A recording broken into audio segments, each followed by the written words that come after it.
Yo, what is up NBA fans? It's Mike here, and today we are finally finishing this series that I started like a freaking month ago. Alright? This is the end of the Greatest Decade series. If you've been watching along so far, I hope you've been enjoying it. And this is going to be it, alright? The 2020s. Decade that is just started, we've only gotten one chaotic year of. And I'm saying it straight off, okay? The 2020s are going to be the greatest decade in NBA history. I have full 100% confidence in that, okay? I absolutely believe this is going to be the best decade of basketball we have ever seen. And I cannot freaking wait. So let's get right into it, alright? 2020s, now they're off to a rough start, okay? This decade already has a lot stacked against it. The freaking Corona season that we just went through was, what's the word I'm looking for? Interesting, to say the least, alright? It was a shortened season, it was cut in half in the middle, it's been all over the place. However, it kind of had its own charm to it, in a way. I'm not gonna lie, it was rough, don't get me wrong, and I absolutely would have preferred a regular season, but the way that they managed to bring it back at the end, have the bubble situation, have the playoffs in the bubble, it was very interesting, and it added a very interesting twist to the start of it. So because of that, I can't take that many points off because of this year, because honestly, it wasn't that bad. And there were also some great things that started this season. Alright, we're going to get into the meat of this video soon, but a couple things that 2020 changed. Another big one is that the All-Star game is finally interesting again, because Adam Silver, who I'm probably going to say a couple more times in this video, is a genius, and they changed up the All-Star game and made it actually entertaining. Okay, now I've only watched a couple All-Star games, and the reason why is because they're boring as hell. Alright, nobody gives a crap about the All-Star games. Nobody ever has. They're dull, because none of the players give a crap either.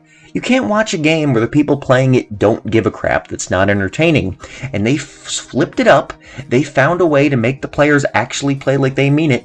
And this was by far not even close the greatest All-Star game in NBA history. This is what it was supposed to be from the very beginning. Okay? The best players in the world really duking it out, really trying their hardest. And it was absolutely fantastic. It was absolutely fantastic. Give me a million more, please. It was so freaking good. Now, I'm still waiting for the NBA to add in 1v1s on the blacktop, but until that happens, I am very happy to keep watching these fantastic All-Star games like this. Huge, huge fan. Alright, now let's go back to Adam Silver. Another reason that I am so confident in this decade is because this is going to be the first full decade of Adam Silver. And, you know, David Stern was an interesting NBA commissioner. He had his ups, he also had his downs. I don't want to harp on him too much, because harp on him, I believe is what I'm trying to say. I don't want to harp on him too much because the NBA was very successful under him, but the dude undoubtedly had his issues, okay?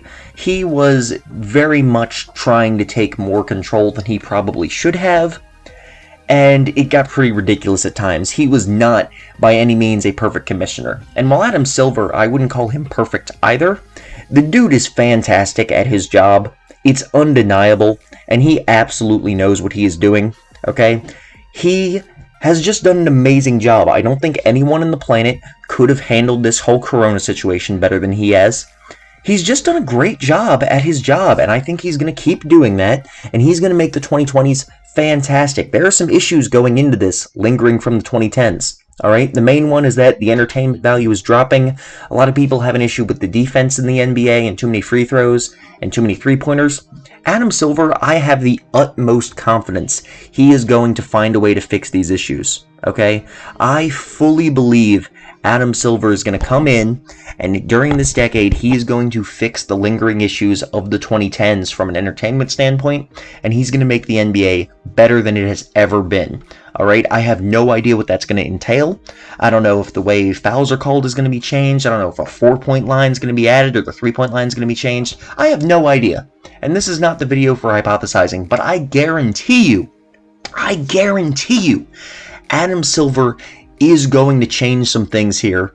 He is going to fix some things, and he's going to make the NBA better than it has ever been before. because this man is great at his job. Alright? He's great at it. And then, the biggest reason, okay, this has all really been dressing, and I needed to get it out of the way first, but the biggest reason this decade is going to be so good, it comes down to talent.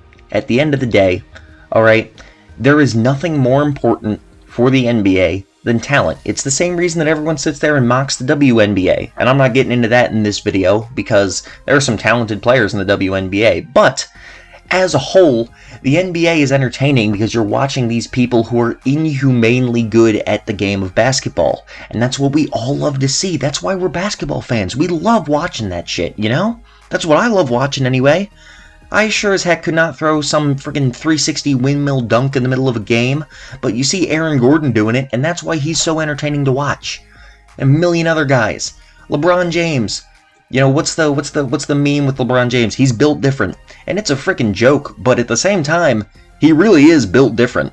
You know, there's nobody else in the history of existence, possibly, who's really had the same physical attributes that this man has, alright? He's a tank. And he's also fast as hell. I'm getting way off topic here, okay? But, like, the players are just ridiculous. Alright, players continue to get more talented, more athletic. It's amazing. And I'm not trying to diss older eras, but this is going to be the most talented era in NBA history. You look at right now. Look at the league right now, today. I don't think there has ever been another point in NBA history where there has been this much talent in the league. Whether you're talking about superstar talent or overall talent, it is massive how many talented players are in the league right now. And even though some of them are going to go away, you know, throughout the decade, it's sad to say LeBron James is not going to still be playing in 2030. You know, he's just not. Father Time is undefeated, and as ridiculous as this man is, he's not going to be playing when he's like 45. He's just not. Alright? I don't think he wants to go out there. He probably could, but I don't believe he's going to want to go out that way as some bench player at the age of 45. Alright? Let's be real. However, the man almost won the MVP last season. He absolutely still has plenty of years left. LeBron James has probably 4 to 5 seasons left of being one of the greatest players in the league. And that's same for many of the other superstars today. James Harden, Steph Curry, Kevin Durant. Even Kevin Durant coming back from his Achilles. He's still going to be a good player, you know? Kawhi Leonard. You know, look at all these guys. These guys are going to keep being great for the beginning of the decade. Especially guys like Steph Curry and Harden. These dudes are going to be fantastic towards the end of the decade because their games are based highly more off skill than athleticism. Steph Curry is going to be, I mean, he already is the greatest three-point shooter in NBA history, but, like, this man's going to keep arguably getting better. This could be his second best season. I don't think he's ever going to pass 2016, but the man could keep having MVP caliber seasons for the next several years because the game keeps getting more based off three-point shooting, and he's the best in NBA history. All right? There is so much talent in the NBA right now, and we have not seen the 2020 draft class play yet. We have not seen the first draft class of this decade play a single minute of basketball yet, and it's already the most talented we've ever seen. Who knows who's going to come in the league over the next 10 years? Who knows? We could get the next LeBron James or Michael Jordan over the next 10 years. We could, and add that on to all the incredible players who are already in the league.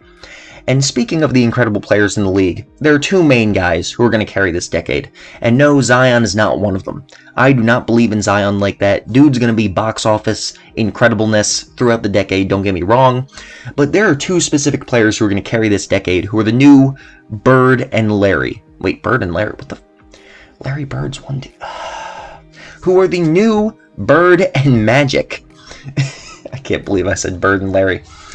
The new Bird and Magic Johnson. Okay, maybe not the same level of rivalry, but in terms of having two players on opposite conferences who are just absolutely phenomenal and are competing to be the best player in the league every single year, and that is Giannis and Luka Doncic.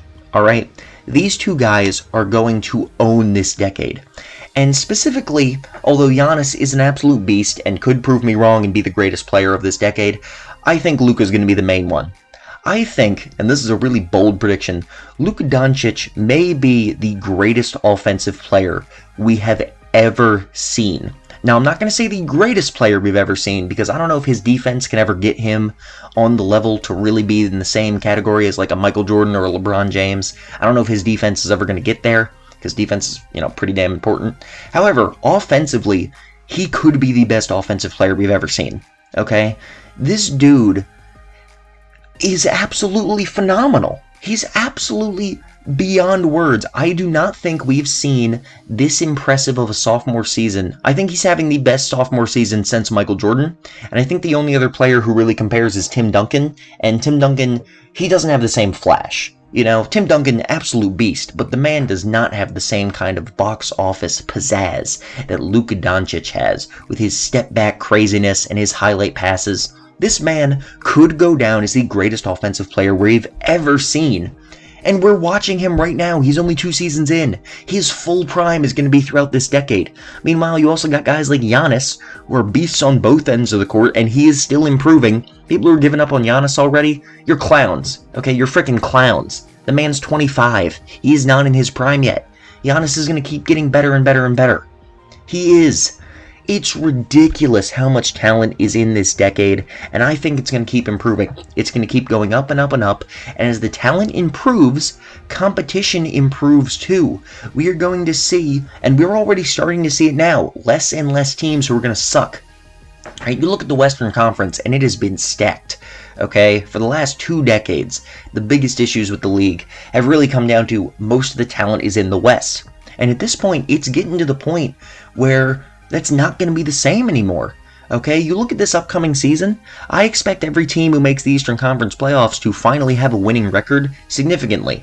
Okay, you look at the 8th seed in the East, and it's still not going to be compared to the 8th seed in the West, okay, because there's going to be like 10 or 11 teams who could easily make the playoffs in the West this year. But in the East, I could easily see the Hawks doing it. And I predict the Hawks are going to make the 8th seed. They're going to be a pretty dang good team. I could also see, honestly though, the Hornets could come out there and make it. The Bulls could have a chance if their coach is really good finally. Alright? There's several teams in the East, and it's going to keep getting better. More teams are going to keep drafting good players. Okay? Competition is never going to be higher than it has been in this decade. And I cannot wait. I absolutely cannot wait to see this. I am so excited. Talent off the charts. And at the end of the day, talent is the most important thing. Everything else you work around it. Okay, when you're talking about the rules of the NBA and making the entertainment best for the talent in the league, that's side stuff. And I think Adam Silver is going to do a great job with that. But at the end of the day, talent reigns supreme. And the NBA is never going to be, or will have never been, more talented than it will be during this decade. And because of that, I absolutely 100% believe this will be the greatest decade in NBA history. No doubt in my mind. Now, if you disagree, let me know in the comments. But I am telling you, I'm certain this is going to be the best decade we've ever seen. I'm so happy that I'm here to witness it. Thank you all for watching this video. I hope you enjoyed it. I hope you enjoyed this series if you watched the rest of it. If you did, please drop a like and subscribe to my channel. I would really appreciate it. Thank you all for watching.